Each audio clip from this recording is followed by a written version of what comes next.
everyone, good evening. Welcome back to my vlogs. Welcome back to my YouTube channel. It's me again. It's Pinay Vlog.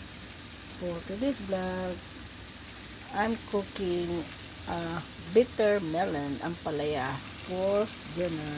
It is bitter melon with crispy pork and garlic and red onion and Roma tomato and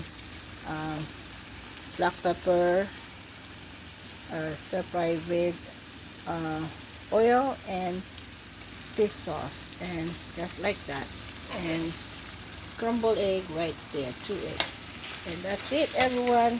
Quick and easy. It's yummy and delicious and nutritious, perfect for iron efficiency.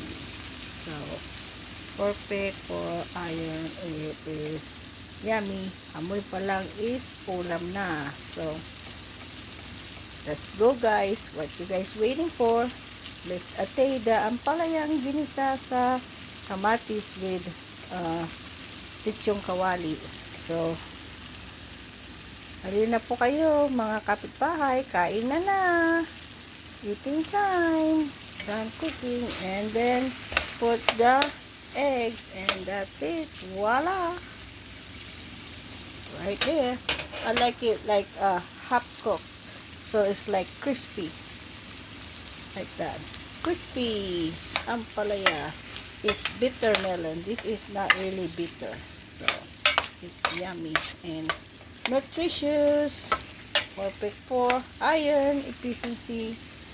So let's go everyone, come and eat.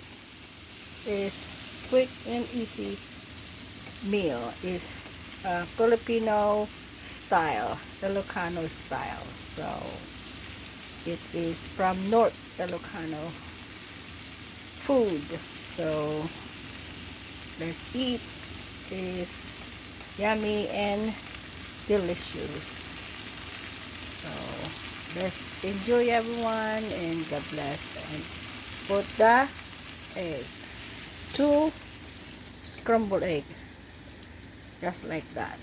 2 scrambled egg, just like that. And done cooking in 5 minutes. So please like and share and subscribe. Love you guys. Good evening everyone here in Maryland, USA. Good morning in the PI Philippines, and good afternoon and UK, wherever you are in the whole world. Mabuhay po tayong lahat saan man tayo naruroon ng sulok ng mundo. Ingat po tayo, and God bless everyone. Take care, and have a good night, and see you again soon for the next vlog. God bless, and enjoy watching, and there you go. Voila, done cooking. So here you go. It's finished product for today. It is ginisang ampalaya sa lechong kawali. There you go. It's eating time. It's yummy and nutritious. Yum yum yum. Ulam pa lang is, amoy pa lang is ulam na. Yummy yummy and delicious. Let's eat. So good and delicious. Thank you everyone for watching. God bless, and see you again soon for the next vlog.